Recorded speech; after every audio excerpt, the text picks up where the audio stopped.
Order, please. Approval of the agenda item number 1. Yes, staff recommends approval of the agenda subject to removing items numbers 8 and 9 at the request of the applicants. Approve the amended agenda. Second. All those in favor? Aye. Opposed? Item number 2, proclamation to honor Betty Dick for her service on the Planning Commission. And I believe Vice Mayor Povlin has something to say. Yes. Thank you, Chairman Holliday, for your indulgence and the indulgence of the rest of the planning commissioners on this kind of diversion from our usual routine.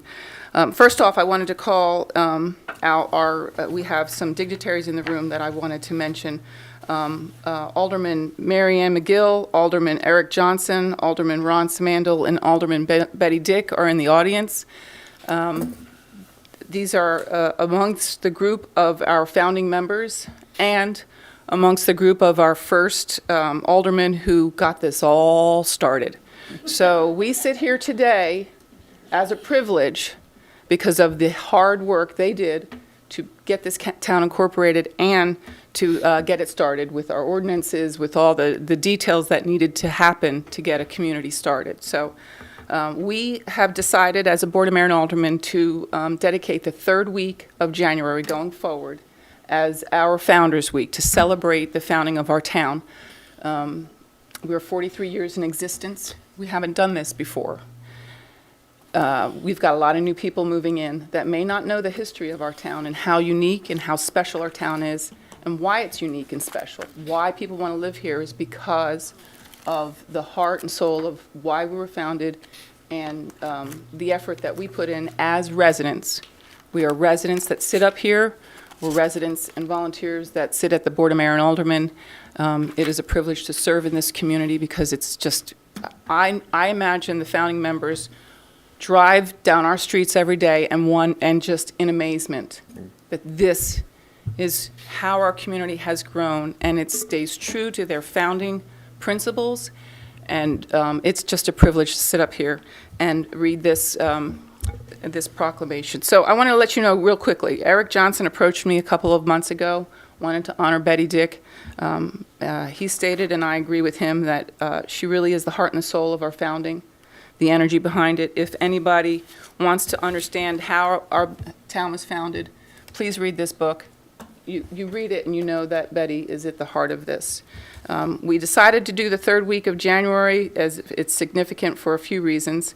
The election for the referendum was January 15th of 1980. The charter for the town of Farragut was certified on January 16th of 1980. The third month of every month is when the Planning Commission meets. And the Planning Commission, having our own Planning Commission, was at the heart of our founding. We wanted to handle our own planning and zoning. We've existed for 43 years. We have a lot of new people moving in. They need to know why we're unique. There's a saying, those who don't know history are destined to repeat it. If Farragut wants to remain a special place, a unique place, we need to remember and celebrate why we were founded to begin with. And that was to chart our own course. So I will read this proclamation to honor Betty Dick. Whereas Betty Dick became concerned for her community when Knox County was considering truck stops on Campbell Station Road and rezoning to allow uncontrolled commercial development in the southwest corner of the county. And whereas she attended Metropolitan Planning Commission and Knox County Commission meetings as a representative of Village Green Subdivision to express her concerns, even as she faced disrespectful behavior from commission members. And whereas she advocated for the incorporation of the area known as Farragut, Tennessee, when it was evident that Knox County officials had no intention of addressing those concerns. And whereas Betty recruited Ralph McGill to lead the Farragut Community Group, along with David Rogers, who served as attorney for the group, because she would not take no for an answer. And whereas Betty, along with the rest of the Farragut Community Group, worked exhaustively in spite of harassment, attempted intimidation, and threats during the incorporation effort, which proved successful on January 16, 1980. And whereas she continued to serve her community as chairman of the Visual Resources Review Board, where she was instrumental in crafting the town's first sign ordinance. And whereas she went on to serve 3 two-year terms as alderman representing the North Ward from 1981 to 1987, as well as serving on the Municipal Planning Commission, where she played a major role in updating the sign ordinance from 2012 to 2021. Now, therefore, the Board of Mayor and Aldermen of the Town of Farragut, Tennessee, recognizes Betty Dick for her efforts in helping the Town of Farragut become incorporated in 1980 and her many years of volunteer leadership and service to the community. So I would like it if we could all get in a picture, because it's important that the Planning Commission is at the heart and soul of this, so Okay. please. Come on down, Betty. Front.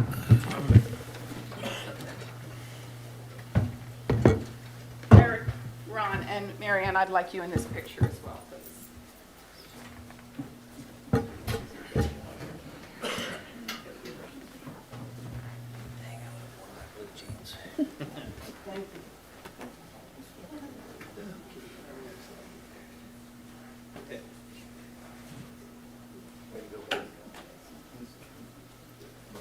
Yeah, you guys come up front.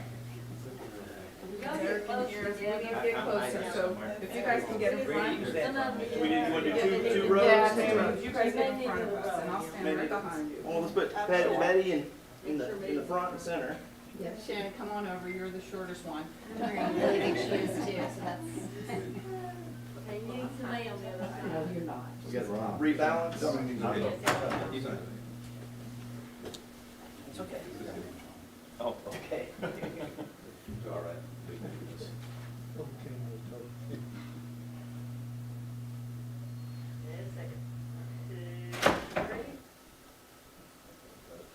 He's in the camera. 1, 2, 3. Gotcha. Thank you. Bravo. Betty.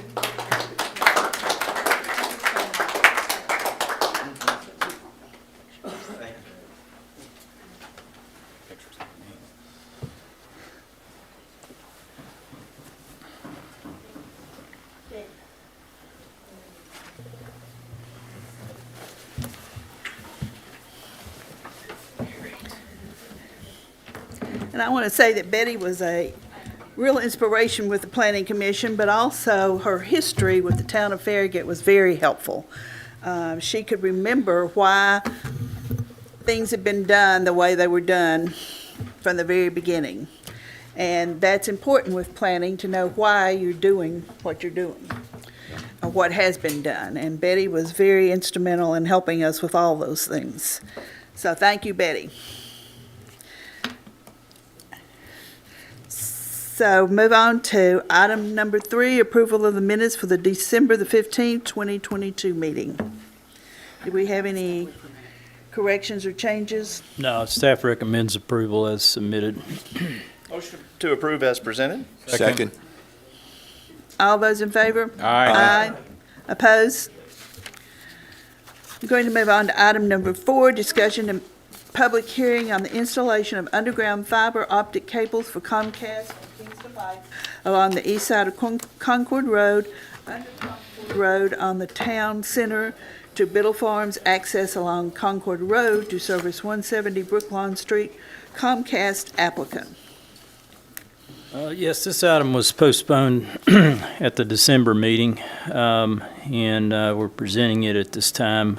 This involves the installation of a fiber line from Kingston Pike along the east side of Concord Road, and then it would go under Concord Road along the new road that's been constructed or is under construction to the Aldi building at this time, and it would service other parts of the town center at Biddle Farms development in the future. So that's kind of the general overview of the project. The staff's recommendations on this are pretty much the same as last time. Obtaining the right-of-way permit, which is always required for these kind of projects.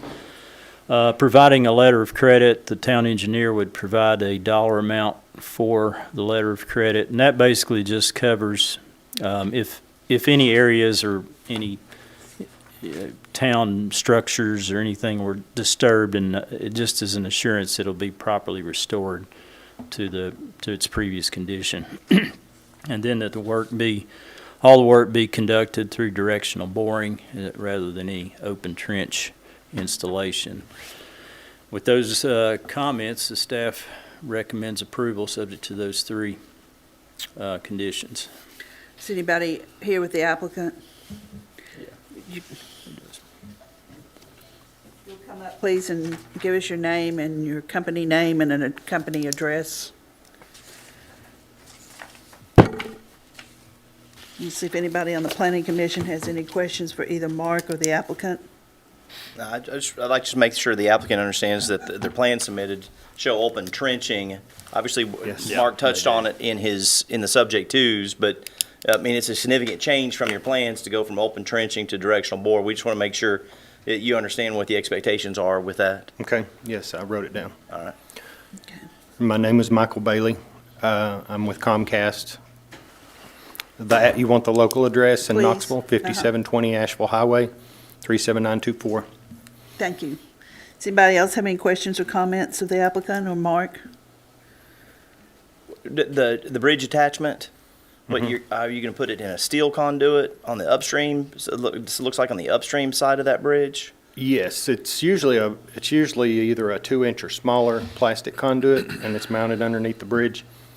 We hope that bridge doesn't go underwater anymore, but historically, the old bridge did go under, and there's a lot of debris that may get caught up on that. Okay. You may want to consider, again, this is not something we can require, but you may want to consider maybe putting in some steel conduit. Okay. Just in case you get some big log jams that come through there when the water's up, and it does, obviously instead of crushing your PVC, steel conduit is going to protect your fiber. I assume it's fiber that you're putting in there, so. Yes. Anyway, just a suggestion. I've been here a long time, and I know that waterway well, and when it gets roaring, it really gets going. Okay. Anybody else have any questions or comments? Anyone in the audience have a motion? Move to approve with Second. the subject twos. Second? Second. All those in favor? Aye. Opposed? Thank you for coming tonight. Thank you.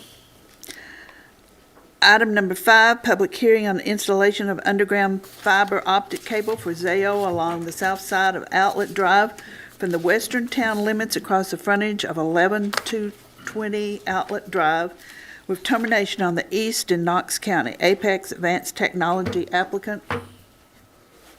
This was on the agenda last month too, but there was a concern that was expressed by the property owner of the former outlet mall to make sure that as part of this project that they coordinated with them because they have a call center there in part of that building that's heavily dependent on their fiber line not being disturbed. So they've made that coordination since the meeting.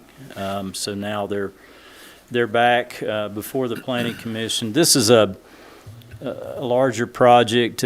Part of it's in Knox County. There's the section basically that's in the town is along the frontage of Cotton Eye Joe's for the most part, and it is directional boring. They have that on their plans. There's I think about a 5-foot aerial section where they're dropping down from overhead, but the rest of the work would be directional bored on the south side of Outlet Drive. And the staff recommends approval of this fiber installation project subject to the 3 conditions, pretty much the same conditions that were applicable to the first item, to the previous item. Is anyone with the applicant here? Would you please?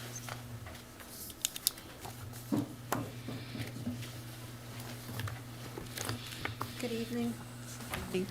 My name is Lee Cole, C-O-L-E. Excuse me. I'm with Zayo Group, who is the company that is doing this work. Our subs are working for us on this project. Okay, can you give us an address, please? Absolutely. It's 6700 Baum, B-A-U-M Drive, Knoxville. You're going to ask me the zip code? 7919. 7919, thank you. Does anybody have any questions of the applicant? the applicant have any questions from us or Mark? Nope, I did meet with both Chuck Ward from Cotton Eye Joe and Jim Nixon from the Outlet Mall. I met with them, I think it was Tuesday. They were fine, they didn't feel they needed to be here. They expressed their concerns, and we talked about the scope of the work. No? Okay. I did want to make one comment. The 5-foot that goes up a pole, that is actually in Knox County. This project kind of sandwiches Farragut on both sides. Yep. So on the west side is where our pole is that we need to come down. And then we go along Outlet to the town line with Knox County. Okay. I have a question, one question. How do you handle the exploration for underground cables that are already there, existing? Do you guys call 811 like the rest of us do, or how's Yeah, that work? we call in locates we specify the range of location that we're going to be working. And we call in locates for all utilities in that area. Same as everybody else, 72-hour window. Gives us an idea of where the other utilities are located in that area. And we did already have we called in a locate a while ago to get a sense of where everything was before we even started any work. Okay, thank you. I'm going to move to approve with the subject twos. Second. All those in favor? Aye. Opposed? Thank you for coming tonight. Thank you. 6, discussion and public hearing on the installation of underground fiber optic cable for TDS Telecom along the south side of Outlet Drive from the western town limits across the frontage of 11220 Outlet Drive and termination to the east in Knox County. TDS Telecom applicant. Well, I think there's a lot of fiber being installed in general.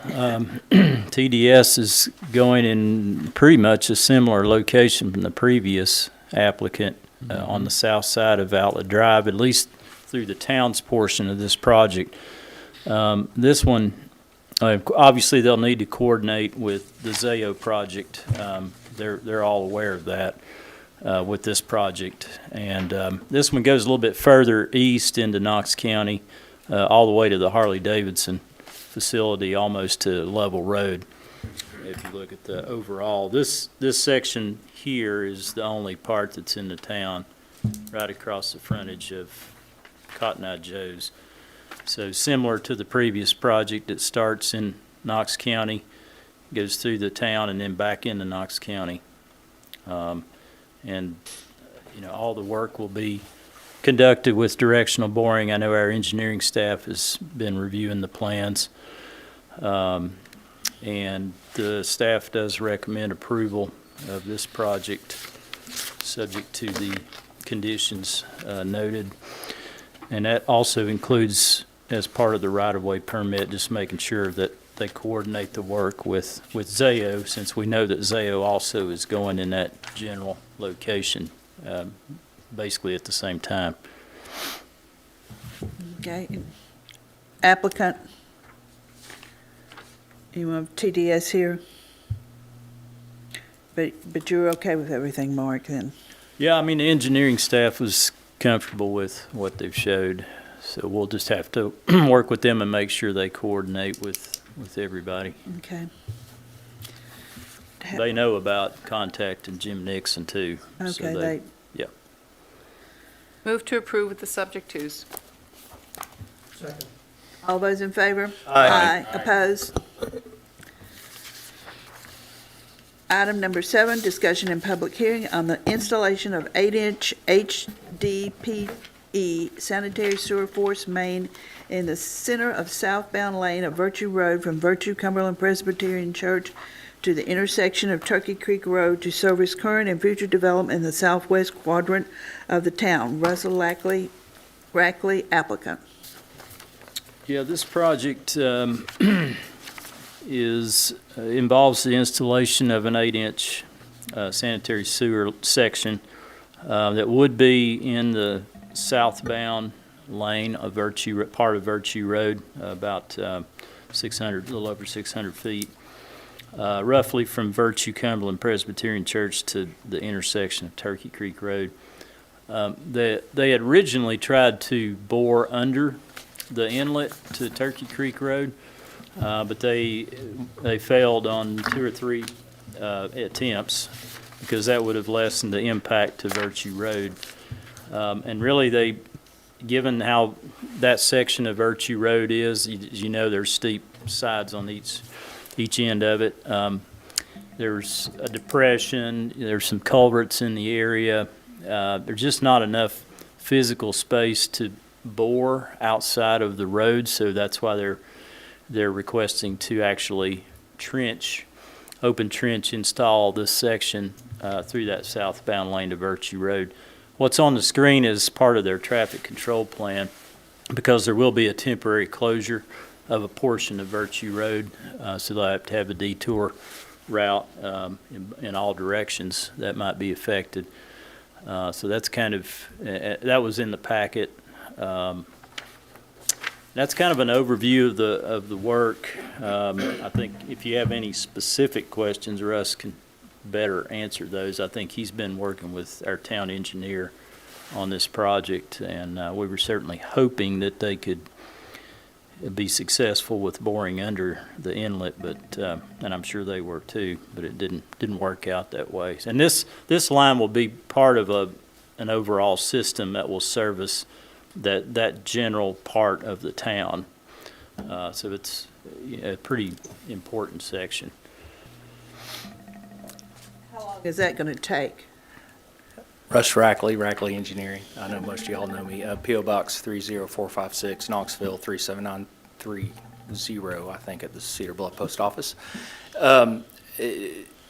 Ideally, in good conditions and good weather, 2 weeks. I'm budgeting 3 weeks in my conversations with Darrell, the town engineer. We chose the road closure to accelerate that, since closed to through traffic at the McPhee intersection with staggered barriers for the local residents to drive around, and then a hard closure just past the church driveway and at the south of the intersection of Turkey Creek and Virtue. So it would affect, everyone would have a clean way around.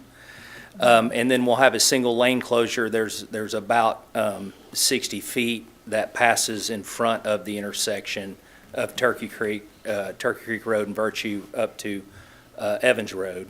So we'll do a single lane closure there, and that'll slow us down just a little bit trying to work in a confined space. We've been working on this for a year and a half with First Utility District. If you recall back when you approved the Grove at Boyd Station, it included a major pump station for the area, both for that development and for anything future that came, including the Meadows at McPhee will be tied into that pump station as well. Pretty much anything south of McPhee Park and all the way to the county line, which would include the property that the county is proposing to put a school on. FUD came to us early on after we got permits from y'all and said, hey, we originally were going to go down and tie into this gravity manhole, and they said 6-8 years we're at capacity and we would eventually going to have to bore the lake. Would you take this 600-700 feet cost and get an agreement with us and give us that money, and we're going to go ahead and pull this capital project up? I said, yeah, that'd be great. So they hired an engineer, they got all the easements and permits, and they designed it, and out of 10 bidders, they got no bids. All the bidders said that the way their engineer designed it, it couldn't be done. 12-inch casing pipe couldn't bend at those radiuses. So I stepped in and said, give it to me, and worked with 2 of the boring contractors and redesigned it, rerouted it. And we sat out there for a month and a half and tried 3 different pilot bores, and they all failed. Couldn't get through the center of the lake, basically, and that's 30 feet below the bottom of the lake. Couldn't get it. The rock in that area is angled at such a way with dirt caverns in between that you were getting frack out and problems, and they couldn't get the pilot bore across.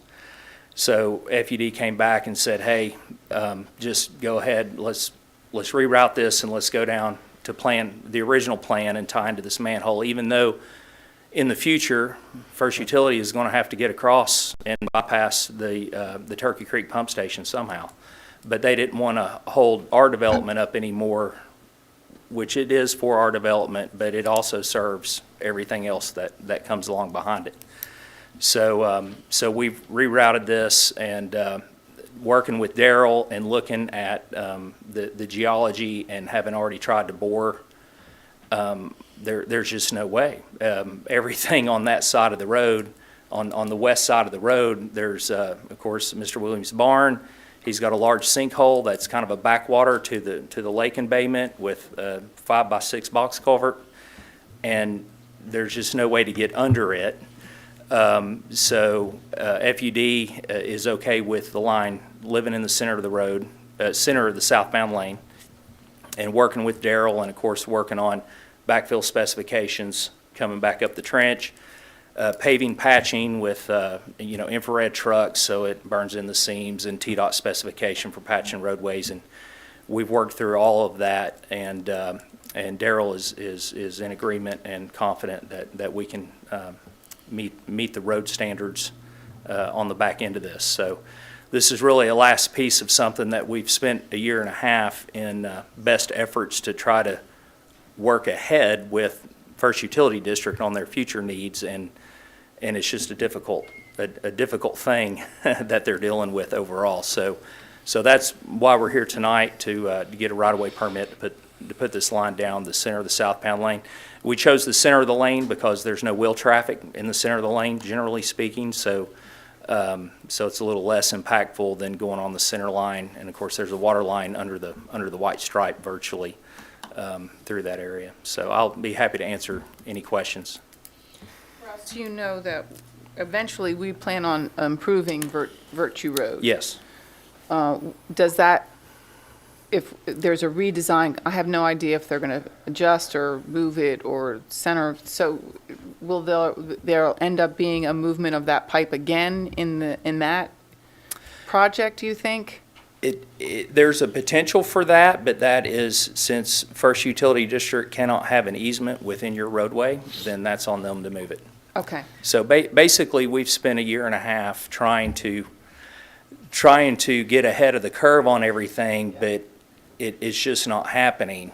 And there's too many other pieces moving, and First Utility desperately needs to enable us to get our pump station tied in so that they can provide the sewer service that we need now and then in the future. So what do they think their time frame is for doing the ultimate, the future to deal with the future needs? 5 to 6 years. Okay. So I would speculate. That you're not going to lower the road through there. If you come through there and do anything, when you widen it, you're going to raise the road. And so I would assume, and this being high density polyethylene or fused joint seamless heavy gauge polyethylene pipe, it's not brittle like PVC, or even it's not rigid like concrete. So it can handle a lot. Okay. And so I'm confident that unless you do a complete rerouting, which I don't imagine will ever happen, that it'll be fine where it's at for perpetuity. Okay. So. If there's, okay, so but it's FUD's responsibility if there are any issues. Yes. Okay. Yeah. Got it. That's all I had. And they're fully aware of that. Again, we've been at board meetings and with Bruce, the general manager, and of course the engineering team for a year and a half. In fact, we paid them for all of their engineering and permitting and everything that's now out the window. So. One other question I have is this 2 weeks, 2 weeks min, 3 weeks max, when is this going to happen? What's the time frame? I'd like to start in about a week. So we need to get that word out to everyone. This is Right, I guess temporary that's the other closure. question, is how much notice do you need? There's a couple, the subject twos, one of which is Mr. Williams has been contacted by First Utility District about the extra 334 square foot easement to connect the right-of-way to the existing sewer easement. And Edwin Dayton, the engineer with First Utility, was supposed to meet with him today. Edwin's been out for the last week with COVID, which seems to be going around again. And was supposed to meet with him this afternoon, and I've not caught up with him to see how that went. But Mr. Williams is aware of it. It seems to be minor. If his subdivision plan was approved, there would be enough easement required along that property line that we wouldn't need it, but that's okay. We just want to move on. So we've got that. I've emailed Daryl yesterday for the amount of the letter credit to ensure that the right-of-way is put back the way it was found. And I've not got that amount yet, so I'm thinking it'll be about a week. And then Daryl and I, the only thing, he's seen all this. He's seen the traffic control plan. We've talked. He's happy with the traffic control plan and the way I have it drawn out. But we didn't talk about any, pre-signage. I would like to throw signs up tomorrow but not putting barricades up for 2 weeks, But until we got past tonight and really not knowing, I didn't want to be presumptive in the prerogative of the Planning Commission and go ahead and start putting warning signs up that, hey, this is coming. But realistically, the people that live along there will be able to get home. It'll be a little bit, but it's not a huge reroute. I would never propose this if it was going to be a giant burden on the residents, but it's a pretty straightforward reroute there. So, and it may train some of the Choteau area people to use McPhee instead of Virtue. So, Which makes the McPhee residents happy. yeah. So just in the future, everything where they've been talking with the school will be on pressure sewer that will tie into the pump station that we're building at the Grove at Boyd Station, and then we'll continue on down. That is First Utility District's ultimate plan. So that's why I wanted to point out it's not just for our development, it's for everything down there, whatever comes, to get down back to their treatment facility. Major undertaking. Well, like I said, the staff recommends approval, subject to those 5 items, which I did. Russ indicated he was okay with all of those, so. Okay. Do I have a motion? I'll move to approve with the subject twos. Second. All those in favor? Aye. Opposed? Good luck. Thank you all. Appreciate it. It is a tough time of year to open up ditches, though, Russ. Yeah. Luckily, it's in the roadway, and unfortunately, it's probably all rock. It probably is all rock, so you better get that hammer ready to go. Yeah. Worried about rock. Thank y'all. Thank you. Okay, so we're moving on to item number 10 now. Discussion. 8 and 9 were postponed. Yeah, okay. Number 10 is discussion and public hearing on an update to the Farragut Sign Ordinance, Town of Farragut applicant.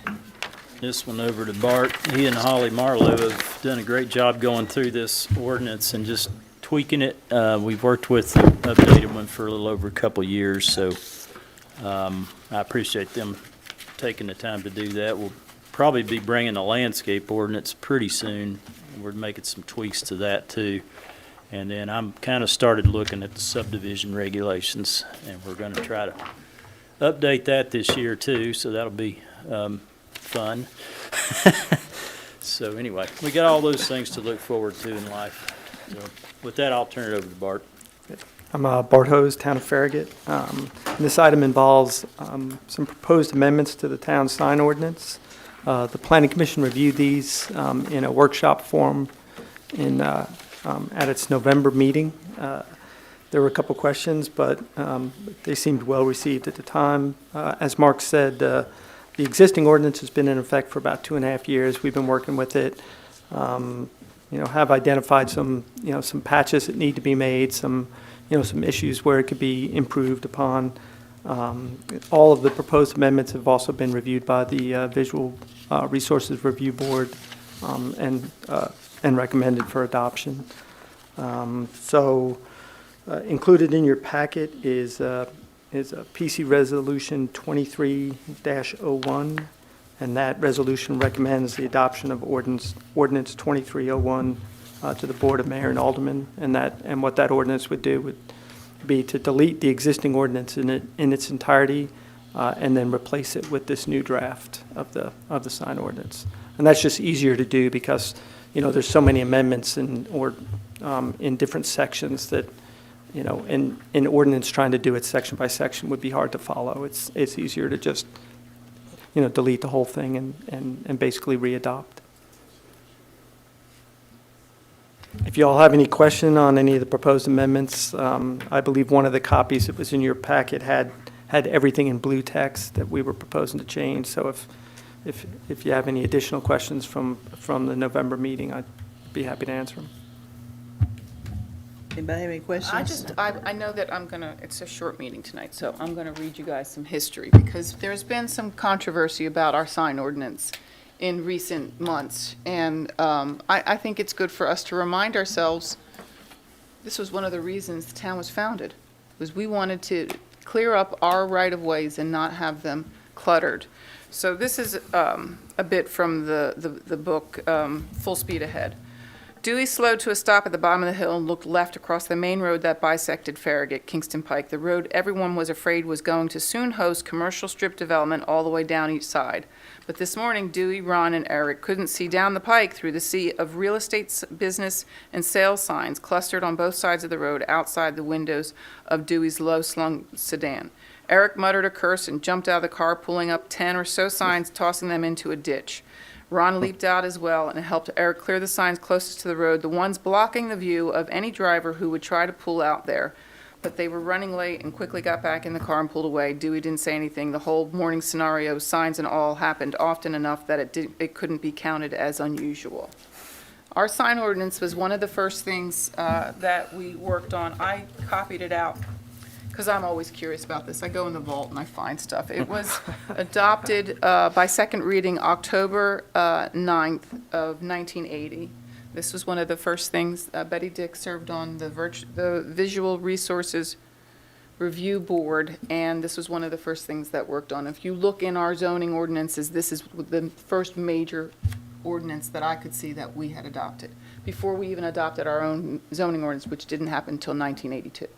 So this is at the core of what we wanted to accomplish in the town of Farragut. We wanted our right-of-ways to be clutter-free for safety and for aesthetic reasons. And we have consistently worked on that through the years. A lot of amendments happened, and then, of course, the Supreme Court ruling in 2015. So we had to align our ordinance based on that. Judge Alito states very clearly that Reed and Gilbert did not deny local municipalities the ability to continue to regulate signs in their rights-of-way, and properly understood that decision did not prevent cities from regulating signs in a way that fully protects public safety and serves legitimate aesthetic objectives, which is what our sign ordinance does. So thank you for your efforts. I have no other comments. I appreciate the work you guys have done. This is very tedious, but very important.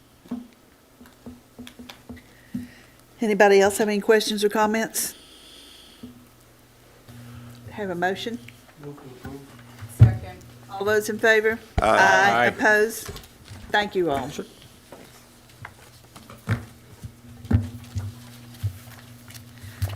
Item number 11 is discussion and public hearing on amendment to the Farragut Municipal Code, Chapter 22, Article 5, driveway and other access ways, Section 22-149, permit approval.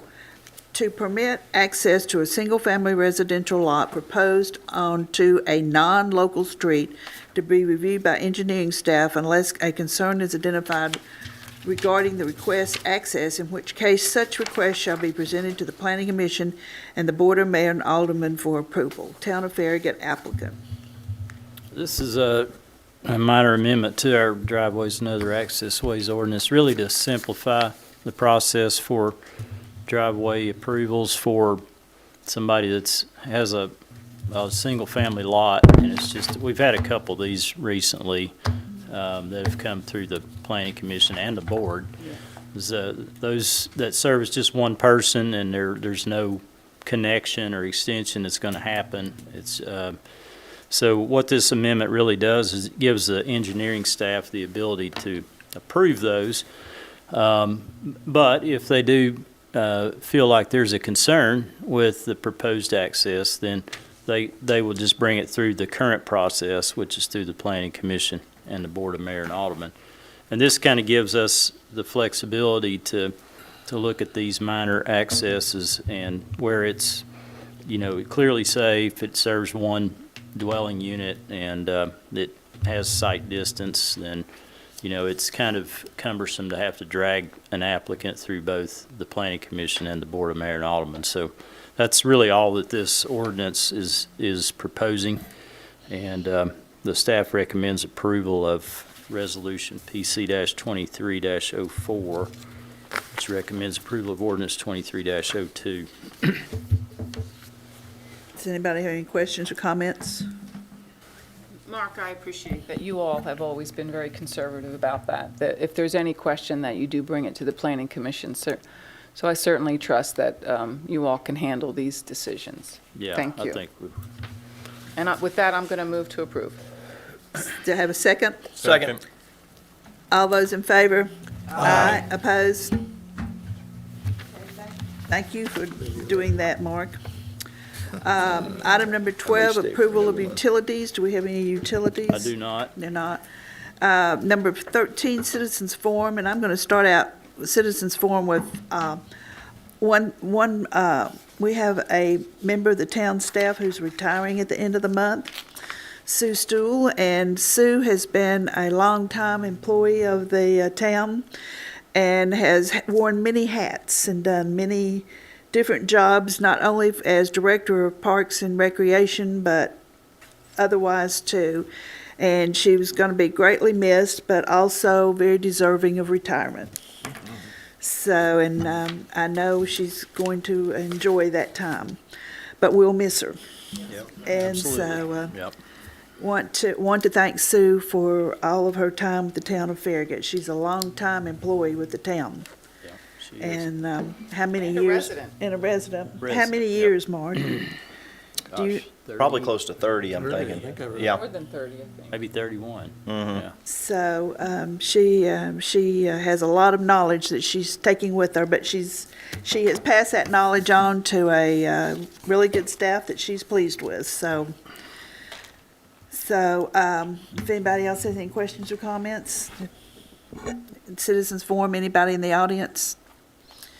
In that case, we will adjourn tonight's, and I never can remember the date, 40 minutes, that might be a record for a while. January 19th, 2023 meeting is adjourned. Enjoy it while you can.